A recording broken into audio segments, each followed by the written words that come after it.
Hello and welcome to the Assam Tribune daily news analysis for APSC ADRE, Assam Police and various competitive exam. আজি আমি 6 মে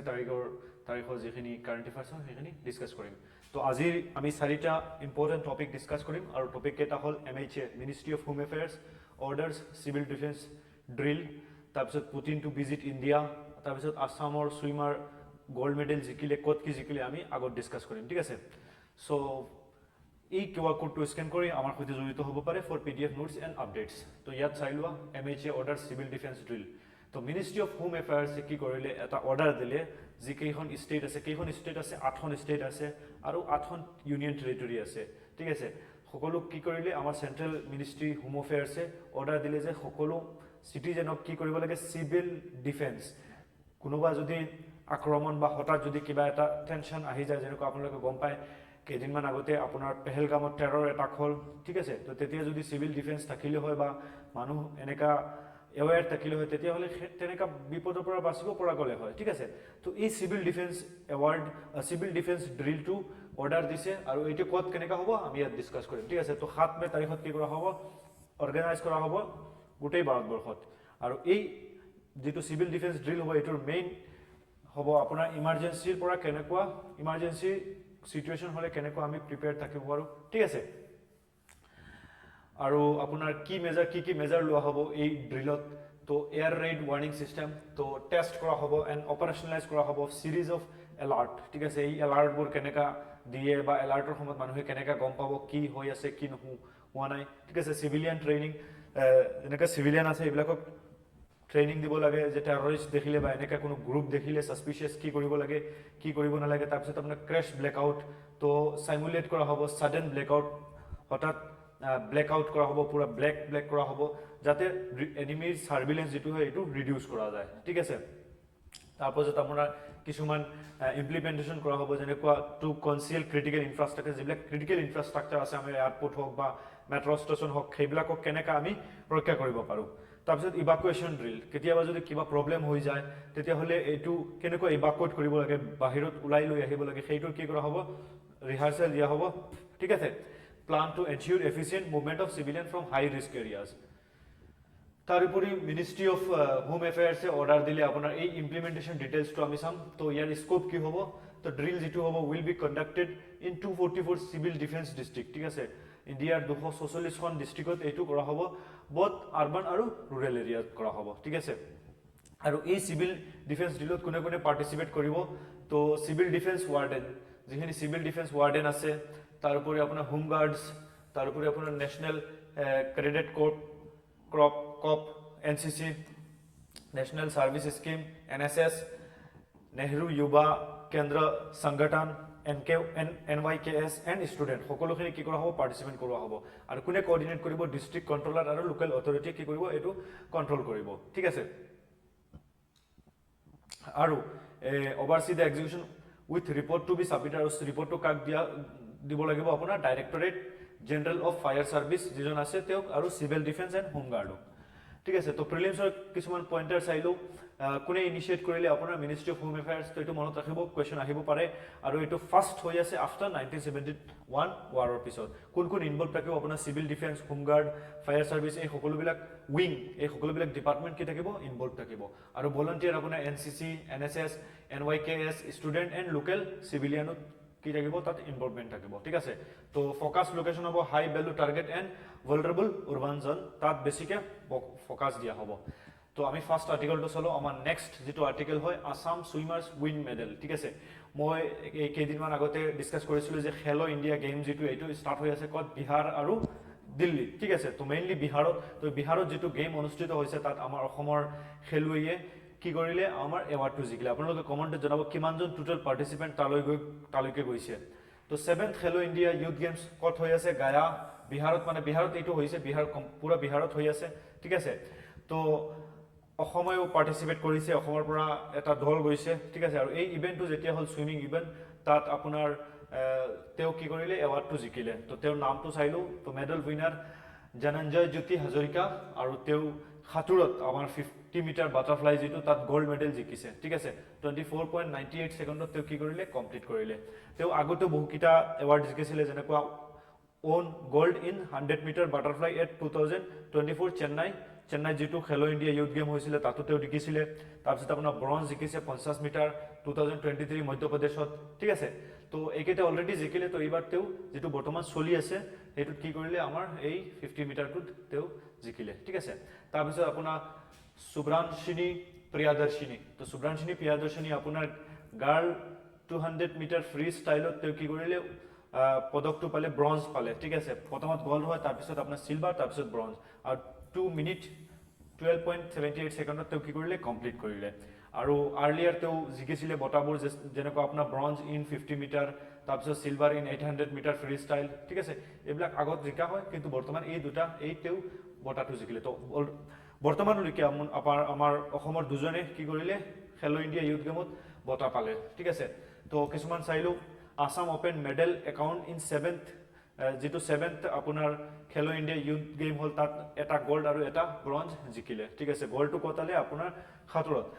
আৰু ব্ৰঞ্জটো free ষ্টাইলত তো Jananjoy Hazarika second consecutive gold ঠিক আছে second consecutive gold পালে in Khelo India youth games 2024 আৰু 25 ঠিক আছে সুব্ৰানশিনী তেও consistent performer with medal in past edition তেও মেডেল পাইছিলে ঠিক আছে আৰু এই যেটো খেলো ইন্ডিয়া ইউথ গেম এটো ফাৰ্স্ট টাইম বিহাৰত হোস্ট হৈ আছে আৰু আসামৰ ষ্ট্ৰেংথ আছে কত সুইমিংত ঠিক আছে তো সুইমিংৰ পদক অলৰেডি অসম সুইমিংৰ কাৰণে জনাও যায় ঠিক আছে এজন বিখ্যাত খাতুৰবিদৰ নাম আপোনালোকে কমেন্টত জনাওক অসমৰ তো Putin to visit India for annual summit তো আমাৰ ৰাছিয়াৰ সৈতে প্ৰত্যেক বছৰ এটা এনুৱেল সামিট হয় ঠিক আছে এইবাৰো হ'ব আমাৰ কোন ভিজিট কৰিব পুতিন ৰাছিয়াৰ প্ৰেসিডেন্ট ঠিক আছে তো ৰাছিয়াৰ president Vladimir Putin upcoming visit to India for annual summit and reformation of ৰাছিয়াৰ support to India's against terrorism তো ৰিসেন্টলি যেটো টেৰৰিষ্ট এটাক হৈ গল তো তাত ৰাছিয়া বহুতখিনি সাপোৰ্ট কৰিলে মানে ৰাছিয়া এই যেটো ঘটনা আপোনাৰ ভ্লাদিমিৰ পুতিনে এইটো বাৰবাৰিক বুলি আখ্যা দিলে ঠিক আছে আৰু ফুল সাপোৰ্ট দেখালে ইন্ডিয়াক এন্টি টেৰৰ এফৰ্টৰ কাৰণে আৰু called for preparation and supporters of terrorism to be brought to justice ঠিক আছে তো কেতিয়া হ'ব মোদি অলসো কনভয় গ্ৰিটিং তো কালি যোগালি মই ডিসকাস কৰিছো কি ৰাছিয়াত কি হৈ আছে ভিক্টৰি ডে সেলিব্ৰেট হৈ আছে তাত আপোনাৰ জি জিনপিং গৈছে চাইনাৰ যিজন লিডাৰ হয় ভিক্টৰি ডে কিয় সেলিব্ৰেট কৰা হয় কাৰণ এই মে নট কি হৈছিল নাজি গভৰ্নমেন্টৰ এগেইনষ্টত ৰাছিয়া জয়ী হৈছিল ঠিক আছে তেতিয়া ইউএসএসআৰ আছিল আৰু কোন পাৰ্টনাৰশ্বিপ এমফেসিস তো both nation India and Russia commitment to their special and privileged strategic partnership ঠিক আছে তো ইন্ডিয়া ৰাছিয়া টাইড বিষয়ে কিছুমান চাইলো তো স্ট্ৰেটেজিক স্ট্যাটাস তো স্পেশাল প্ৰিভিলেজ স্ট্ৰেটেজিক পাৰ্টনাৰশ্বিপ কেতিয়াৰ পৰা 2010 ৰ পৰা ঠিক আছে আৰু এনুৱেল সামিট 2000 ৰ পৰা হৈ আছে ঠিক আছে আৰু ডিফেন্সত আমি S400 ৰাছিয়াৰ পৰা আনিছো ব্ৰহ্মোস ৰাছিয়া আৰু ইন্ডিয়া মিলি বনাইছে যেটো মিসাইল হয় AK-2 তাৰপিছত আপোনাৰ SU-30 MKI যেটো জেটস হয় এটো আমি ৰাছিয়াৰ পৰা ক্ৰয় কৰিছিলো ঠিক আছে তো নিউক্লিয়াৰত হিয়তে হেল্প কৰিছিলে কুৰ্ণাকুলাম নিউক্লিয়াৰ প্লান্ট যেটো ৰাছিয়াৰ হেল্পৰ দ্বাৰা বনোৱা হৈছে ঠিক আছে স্পেসত আপোনাৰ কোঅপাৰেশন ইন গগনয়ান ৰাছিয়াৰ যেটো স্পেস এজেন্সি আছে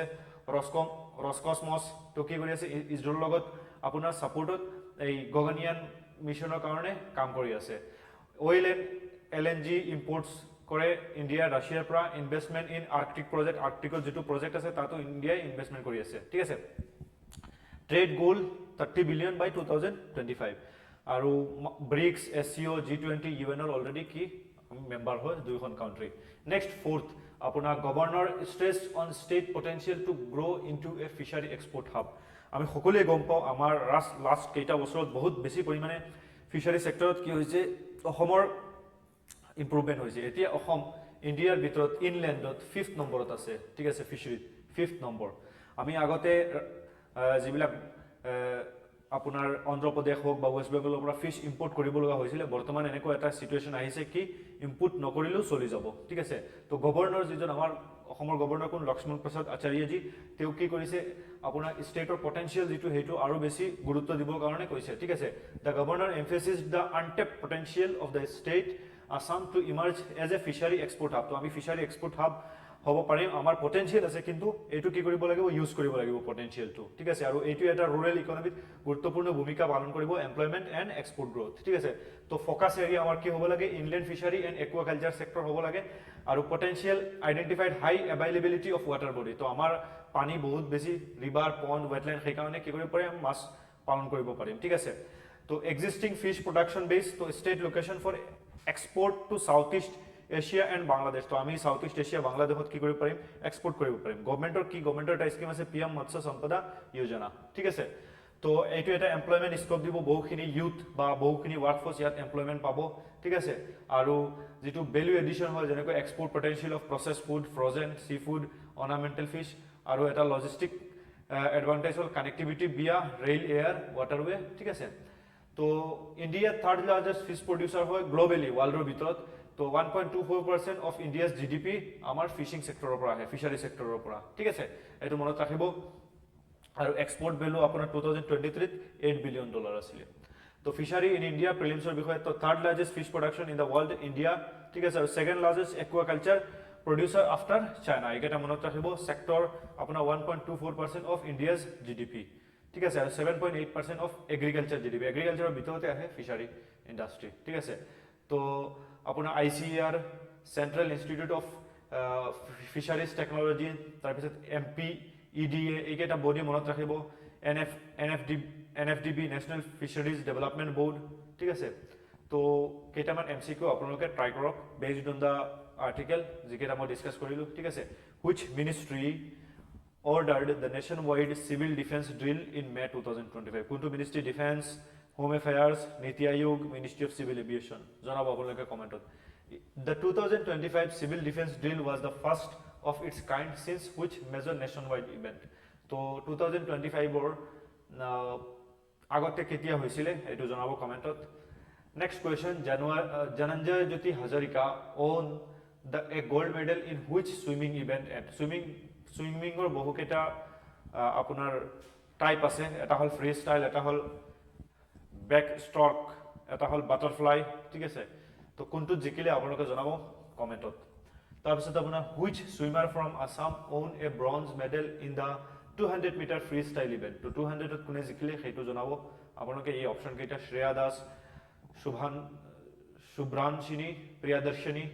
Ananya Bordoloi, Niharika Sharma. তাৰপিছত where were the 7th Hello India Youth Games 2025 held? ক'ত হৈ আছে 7th Hello India Youth Games? ঠিক আছে আপোনালোকে যে আনসাৰ কেইটা দিব পৰা নাই তেনেহলে ইয়াত আছে ঠিক আছে তো thank you everyone